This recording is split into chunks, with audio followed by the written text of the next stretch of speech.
돈이 되는 뉴스 시작합니다. 한국투자증권 이프랜드예요. 김민진 차장과 함께합니다. 안녕하세요.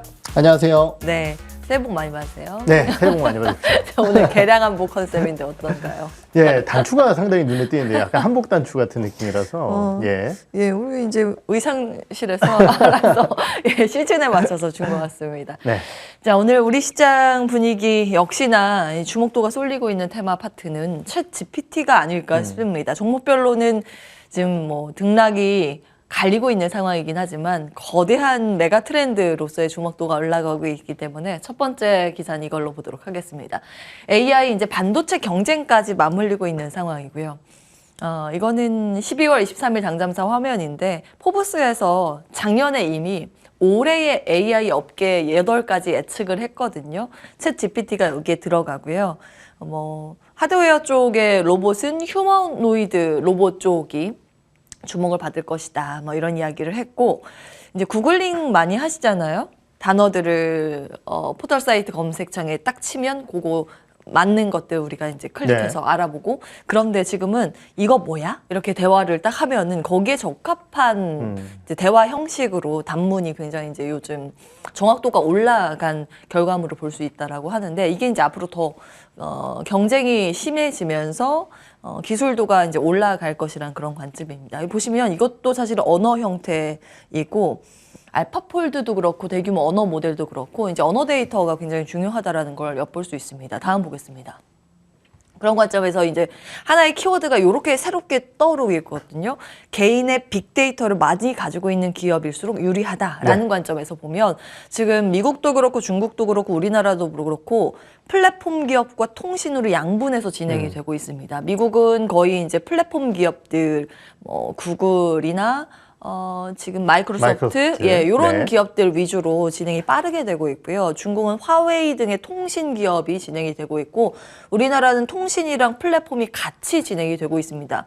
많이 이제 데이터들을 가지고 있는 기업들이고, 미듬, 에이닷, 하이퍼클로바, 이거 어떻게 될까요? 코GPT인가요? 네, 그렇지 않을까요? 네. 이렇게 진행을 하고 있다고 합니다. 다음 보겠습니다.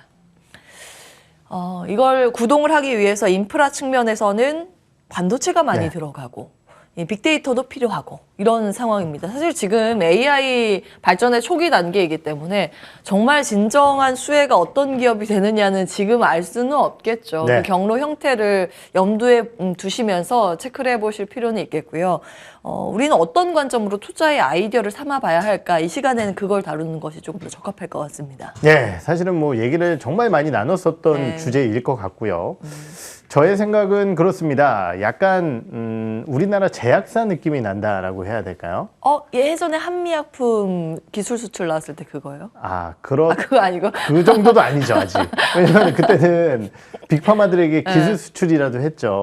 뭔가 이슈가 수주라도 나왔다. 그렇죠. 그런 부분이요. 그러니까 이제 전 세계에서 모든 큰 회사들이 항암이라는 쪽에 달라붙어서 빅파마들이 움직였었던 상황 속에서 우리나라 기업들, 작은 기업들이 바이오텍들이 이것을 해내겠다라고 지금 5년, 10년 이렇게 하고 있다라는 거죠.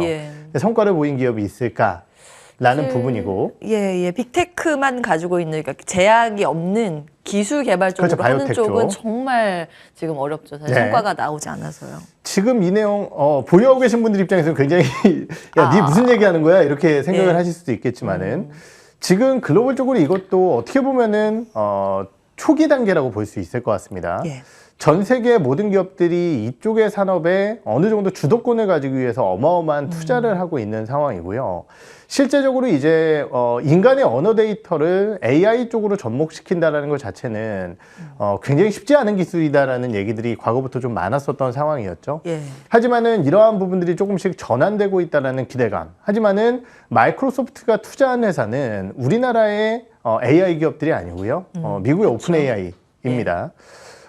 결국은 이제 이러한 부분 쪽에서 두각을 나타내는 기업들, 그리고 관련 사업에 대한 성장에 대해서 의심할 필요는 없을 것 같습니다. 분명히 성장할 거라고 저도 생각을 하지만은 지금 우리나라에서 올라가고 있는 기업들 사업 영역을 살펴보게 되면은요. 대부분 다 AI, 클라우드 그리고 컨택센터 쪽에서 매출액이 나오는, 그러니까 뭐 AI 클라우드도 있지만은 컨택센터 쪽에서 매출액이 나오는 기업들이 많고요. 그렇다라고 한다면은 결국은 이 사업 영역 자체가 금융권이라든지 대기업의 컨택센터 위주로 성장을 하게 될 텐데 이 경쟁 강도가 심한 사업 영역 내에서 과연 기업의 사이즈를 키워나갈 수 있을까라는 부분에 대한 내용은 물음표라는 거죠. 그러면 이제 주가가 왜 올라가느냐? 라는 부분일 것 같은데 말씀드렸듯이 미래의 이 산업 자체가 성장할 것이다라는 측면은 부인할 수 없는 사실이기 때문에 올라가고 있다라는 부분인데요. 이 내용만 가지고 우리나라 기업 쪽에 수혜를 점친다라든지 이런 것들은 쉽지 않을 것 같고요. 그러면은 조금 더 잘하는 대기업들은 어떻게 될 것이냐라는 부분인데 항상 말씀드렸지만은 큰 기업들 같은 경우는 이러한 사업 영역 자체가 사실은 단기적으로 회사의 실적에 크게 도움이 되지는 않습니다. 네, 지금은 투자를 하는 단계이기 그렇죠. 때문에 대기업들은 지출이죠. 그렇죠. 예, 벌어들이는 게 아니라. 그리고 밸류에이션적인 측면에서 봤을 때도 다른 사업 영역 자체, 조금 더 가시화된 사업 영역 자체가 훨씬 더 크게 밸류에이션에 영향을 미치지 이 사업에 크게 영향을 미치지는 않을 것 같다는 판단이 든다라는 거죠. 예. 그렇다라고 한다면은 결국은 지금 어느 정도 수급에 따라 움직이는 해당 기업들이지만은 정말 투자적인 관점에서 현 시점에서 들어갈 수 있느냐에 대한 논의를 해봤을 때는 저는 쉽지 않다고 판단을 하고 있고요. 바닥권에서 잘 사서 혹은 중단선에서 잘 사서 수익을 보고 계신 분들이야 지금 보유자의 영역으로서 끝날 때까지 끌고 가는 게 좋은 전략이겠지만은 신규 투자를 고민하시는 분들의 입장에서는 저는 좋지 않은 전략이다라고 좀 판단을 하고 있습니다. 그렇군요.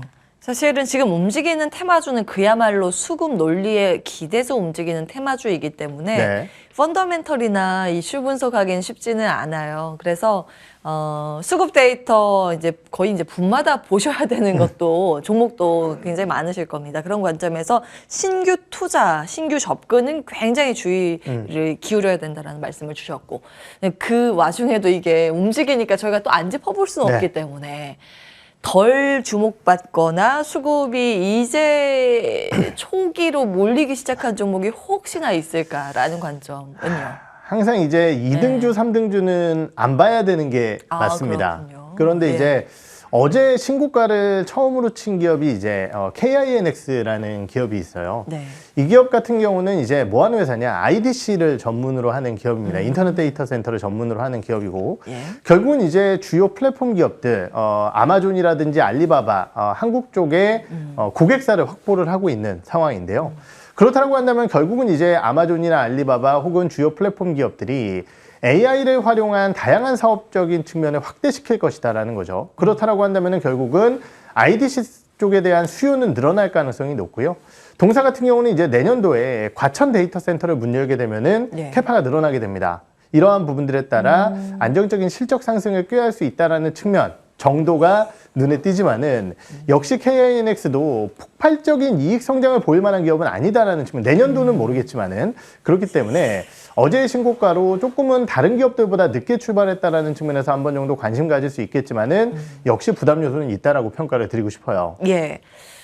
일단 지금 접근은 정말 신중을 해야 한다. 거듭적으로 이제 말씀을 주고 계시고 유튜브 채팅창에 견뎌봐 님께서 메타버스, NFT, 원전 테마.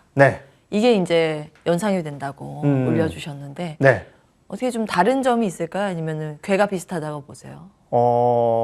메타버스는 주가가 좀 올라왔지만은 어떻게 보면은 물론 이제 비슷한 부분이 있겠죠. 사업의 초기라는 측면에서 봤을 때. 근데 이제 가시성적인 측면에서 봤을 때 조금 더 우위의 가시성을 보일 만한 쪽은 뭐가 있냐라고 한다면 저는 이제 AI 쪽에 좀 더 포커스를 맞추고 싶다는 생각이 들고요. 메타버스보다 AI. 그렇군요. 그렇기 때문에 이제 그러한 부분들이 있고 원전 같은 경우도 사실은 이제 어느 정도의 가시성이 있는 그리고 돈을 벌어내는 사업이기 때문에 조금은 결이 다르다라고 볼 수 있겠죠. 하지만은 어차피 이제 중장기적으로 봤을 때 성장 테마라는 측면에서의 비슷한 요소는 있다라는 측면이고 결국은 이제 해당 기업들의 공통적인 현상 그리고 과거부터 올라왔었던 있었던 테마주들의 공통적인 현상이라고 한다면은 예. 그것들을 결국 실적으로 이끌어가지 못한다라고 한다면은 혹은 단기적인 실적 공백이 있다라고 한다면은 그리고 수급적인 요소가 끝나고 시장의 분위기가 바뀌게 된다라고 한다면은 급락하는 것은 공통적인 현상이었습니다. 그렇기 때문에 그러한 부분들을 좀 유념하시면서 전략을 수립하셔야 될 것 같습니다. 예. 이제 과거에 새로운 테마가 형성됐을 때 주가의 흥망성쇠가 어떻게 이루어졌는가 체크해 보시고 사실 이제 주가의 반응과 산업의 성장 경로는 또 다른 분야이기 네. 때문에 오늘은 투자의 관점에서 수급의 쏠림 그리고 수급으로 올라가는 그런 테마주의 방향성 체크를 먼저 해봤습니다. 계속 봐야 되는 이제 산업의 경로예요. 이쪽이 어쩔 수 없이. 저는 이제 사실 본다라고 한다면은 예. 해외 쪽 유수의 기업들을 보는 게 맞다라고 판단을 하고 있고요. 그 유수의 기업이 어떤 게 있어요? 뭐 알파벳 이런 기업들이겠죠. 네. 예, 구글. 네, 예. 구글이 지금 알파폴드인가요? 어떤 거 하고 있죠? 지금 구글 같은 경우도 이번 사태에 대해서 굉장히 이제 심각하게 좀 얘기를 하면서 예. 대응 전략을 수립한다라고 하는데 저는 이제 자체적인 사업보다는 이런 쪽에 이제 투자도 또 이루어질 수 있다라고 판단을 해요. 예. 그래서 그러한 기업들이 좀 나타나게 되면은 우리나라 기업들도 한 번 정도 더 움직일 수 있지 않을까라는 생각을 하고 있고 예. 다만 이제 말씀드렸듯이 지금 추세가 꺾이지 않은 상황이고 단기적으로 힘이 좋기 때문에 뭐 현재 시점에서 매도를 말씀드리는 것은 아니겠지만은 뭐 해당 테마에 대해서는 역시 부담스러운 요소가 크다라고 저는 판단을 하고 있습니다. 그 알렉사가 구글인가요? 아마존인가? 구글. 예, 아마존인가요? 헷갈려. 예. 네, 우리나라 KT로 그냥 네. 얘기해요. KT 지니아해서 이렇게 네. 음성 인식을 해서 이 집안에 있는 네, 아마존에서 이제 그런 쪽 쇼핑을 많이 맞아요. 진행을 해서 맞아요. 한 2, 3년 전에 크게 모멘텀이 되기도 했었죠. 네. 이제 아마 이제 기본적으로 가지고 있는 데이터가 있을 겁니다. 이번에 오픈 AI 마이크로소프트 투자했던 이 챗GPT가 워낙 큰 인기를 얻다 보니까 다른 이 플랫폼 서비스 미국 쪽에서 화들짝 놀라서 네, 투자를 네. 같이 진행한다는 이야기가 계속 들립니다. 뭐 이게 산업의 방향성 저희도 이제 변화가 감지될 때마다 다시 한번 체크해 드릴 거고요. 다음 보겠습니다. 기사 볼 텐데. 자, 메모리 반도체의 역설인가 2026년까지 가장 높은 성장률이 점쳐지고 있다. 그런데 2026년입니다. 네. 다음 보겠습니다. 뭐 언젠가는 살아나겠죠. 이게 사이클 산업이기 때문에 반도체도 지금은 사실은 겨울이고 봄과 여름이 있을 텐데 그거는 사실 뭐 소비가 살아나야 같이 움직이는 게 반도체지 않을까요? 2026년까지 살아난다. 아주 긍정적으로 보는 쪽은 올해 하반기부터 괜찮아진다 이렇게 이야기를 하고 있고요. 새로운 모멘텀이 여기에 장착이 됩니다. 바로 5G, AI 등의 첨단 산업이 인프라 측면에서 구동 관련해서 결국에는 뭐 CPU, GPU 그리고 메모리까지 다 필요하다. 반도체 이야기입니다. 어떻게 보세요? 네, 사실 이제 AI, 뭐 5G 예. 이것 때문에 반도체 좋아질 것이다. 이거는 사실 2019년도부터 계속 나왔어요. 예, 예. 했었던 부분이기 때문에 저는 이제 이러한 부분들에 따른 뭐 첨단 산업 때문에 정말 수요가 늘어나게 된다라고 한다면은 좋겠죠. 하지만 이제 그 부분을 차치하고서라도 결국은 이제 메모리 반도체 산업이라는 것은 사이클 산업이기 때문에 돌아선다라는 입장을 많이 밝혔었던 것 같고요. 예. 그렇다고 한다면 그 속도와 폭이 이제 중요하다라고 말씀을 드릴 수 있겠는데요. 오늘 이제 일부 시장 조사기관에서 관련 내용에 대한 언급이 있었죠. YTD 기준으로 2026년까지 지금 반도체 전체적인 섹터의 성장률 대비해서 낸드가 가장 높은 성장률을 보일 것이다 라는 네. 얘기를 했고요. 메모리 반도체의 성장 속도가 뛰어날 것이다 라고 얘기를 했습니다. 그렇다고 한다면 이러한 시장 상황이 커질 것이다 라는 상황. 이유는 아무래도 이제 작년도에 너무 안 좋았기 때문일 것 같고요. 올해도 마찬가지일 것 같습니다. 이러한 기저를 바탕으로 오히려 24년도, 25년도는 상당 부분 성장할 것이다 라고 예상을 하고 있는데 중요한 것은 결국 이제 메모리 반도체의 가격 하락이 좀 심했었기 때문에 공급이 그만큼 많아지게 된다라고 한다면은 업황의 회복 자체는 좀 더딜 수 있겠죠. 하지만은 잘 아시다시피 지금 주요 메모리 반도체 업체들의 공급 감소가 급격하게 나타날 것으로 예상되어지는 올해 상황이기 때문에 24년도의 업황 상승폭이 생각보다 셀 수 있습니다. 그렇기 때문에 이러한 부분들의 기대감들이 최근에 삼성전자의 매수세로 좀 연결되는 것이 아닌가라는 판단을 할 수 있을 것 같고요. 다만 이제 조심스러운 부분은 그러면 이제 당장 좋아지는 거냐? 그게 아니라는 거죠. 그렇죠. 지금 이제 많이 얘기를 했지만은 1분기에도 메모리 반도체 가격에 대한 하락은 이어질 것으로 예상되어지고 있기 때문에 결국은 이제 그 속도 자체 측면에서 봤을 때 우리가 와 진짜 반도체가 성장하는구나라고 느끼는 것보다 주가의 상승폭 자체가 조금은 일찍 반응하고 있다라고 평가를 드릴 수 있을 것 같고요. 예. 이러한 부분이 나타나는 이유는 제가 보기엔 2019년도에 나타났었던 과거의 경험칙 때문일 것 같아요. 왜냐하면 2018년도 굉장히 어려웠었던 업황 속에서 예. 2019년도 초반 감산을 돌입했었던 주요 기업들 덕분에 2019년도 하반기에 업황의 개선폭 자체가 상당히 빨라지는 모습을 보였었거든요. 예. 이러한 것들을 고려해 본다라고 한다면은 반도체 업종군들 조금씩 모아갈 수 있을 만한 자리다라고 평가를 드릴 수 있을 것 같습니다. 오. 그러면 어떤 기업을 모아가야 될까요? 사실 IDM 쪽에서는 삼성전자 보는 게 제일 좋다라고 판단을 하고 있어요. 왜요? 왜냐면은 사실 업황이 좋아지게 되면은 퓨어 반도체인 SK하이닉스를 보는 게 맞고요. 그렇죠. 주가에 대한 상승 탄력도도 어제 확인을 하셨지만 SK하이닉스가 훨씬 더 좋았습니다. 예. 근데 이제 저는 리스크를 짊어질 것이냐 짊어지지 않을 것이냐라는 측면에서 봤을 때 아무래도 이제 올해 대규모의 적자를 낼 SK하이닉스 그리고 중국 쪽의 리스크가 익스포저가 좀 더 크다라고 할 수 있는 SK하이닉스보다는 그래도 변동성이 좀 적을 수 있는 삼성전자에 포커스를 맞추는 게 좋지 않을까라는 판단이 들고요. 예. 거기에 더해서 최근에 이제 외국인의 순매수 흐름을 살펴보게 되면은 물론 삼성전자와 SK하이닉스 모두 다 강하게 들어오고 있는 상황입니다. 하지만은 환율의 안정화를 생각해 봤을 때 예. 결국은 가장 많이 외국인의 매수가 들어올 만한 기업은 삼성전자라는 측면에서 삼성전자 쪽에 현재는 조금 더 포커스를 맞추고 있는 상황이고요. 다만 외국인의 매세가 이렇게 집중되는 그리고 진행되는 이유 중에 하나는 아까 말씀드렸던 업황에 대한 이슈도 있겠지만은 결국 환율 때문이거든요. 그렇기 때문에 이번 FOMC를 통해서 연준의 흐름 그리고 이러한 부분들에 따라 달러 인덱스의 하향세가 지속될 수 있을지 이 부분을 좀 보시면서 만약에 달러 인덱스가 저점을 찍고 반등하게 된다라고 한다면은 그때는 반도체 업종군들에 대한 매수 타이밍을 조금 더 뒤로 이연시키도록 하겠습니다. 소부장도 궁금한데 일단 시간상 저희가 다음 주제도 예, 새롭게 들린 이슈이기 때문에 오늘은 이거 보겠습니다. 실적 빠져도 주가는 오른다. KRX 증권지수의 추이가 어느새 이렇게 쑥 올라왔습니다.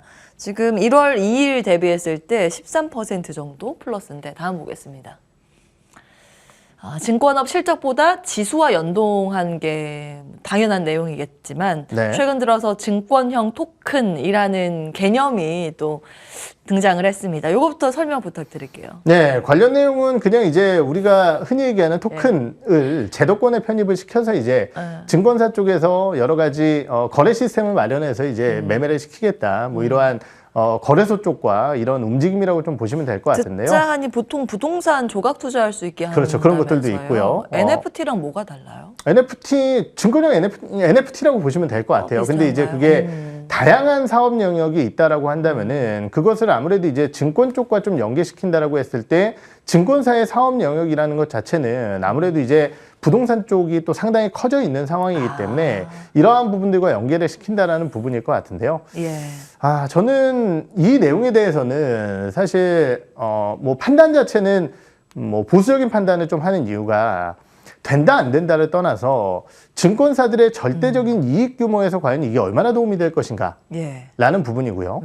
두 번째는 말씀드렸듯이 그러한 상황 속에서 지금 뭐 부동산이라든지 이러한 부분들을 지금 관심을 받고 있는 상황인데 관련 산업 자체, 전방 산업 자체가 돌아서고 있느냐. 사실은 지금 부동산 신탁이라든지 이런 쪽들이 만만치는 않은 상황이거든요. 올해 이 내용 자체를 크게 밸류에이션을 주기 어렵다라고 생각을 하고 있고요. 세 번째로는 그러면은 지금 증권사들의 주가 반등이 어디서 나타나고 있느냐에 대한 고민이 필요할 것 같은데요. 이것 때문이 아니라 결국 예상치 못했었던 주가 반등 때문이라고 생각을 합니다. 그렇기 때문에 주가가 흔들리게 여기서 얘기하는 주가는 이제 주가지수 얘기를 하는 거고요.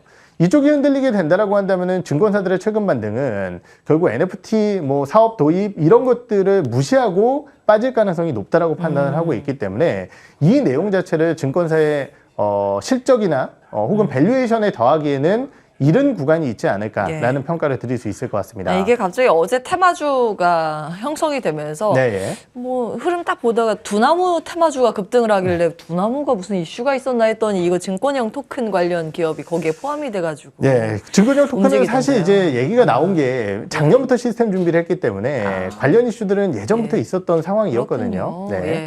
그러면 테마주의 관점에서 뭔가 모멘텀 플러스 알파 크게 주기는 어렵다. 뭐 이 정도로 정리하면 되겠습니까? 역시 이제 토큰 관련주 올라온 거는 네. 제가 보기에는 이 내용이 아니라 결국은 이제 암호화폐들 많이 올라왔잖아요. 저희 예. 쉬고 있는 동안 그러한 부분들을 좀 반영했던 주가의 흐름이 아닐까 저는 이렇게 판단을 하고 있고요. 예. 관련 쪽이 흔들리게 된다라고 한다면 역시 시세를 조금은 내려놓을 가능성이 있지 않을까 이렇게 판단을 하고 있습니다. 이게 STO라고 하죠. 네, 예, 테마주가 새롭게 이제 들썩이는 그런 모습이긴 했는데 사실은 이 모멘텀 하나 가지고 오르진 않았을 것이다. 그러니까 모멘텀 가치로 봤을 때 아주 이제 파급력 있는 큰 점수를 주기는 어렵다. 이런 내용으로 그럼 정리하도록 하겠습니다. 여기까지 들을게요. 한국투자증권 이프랜드예요. 김민진 차장과 함께했습니다. 고맙습니다. 네.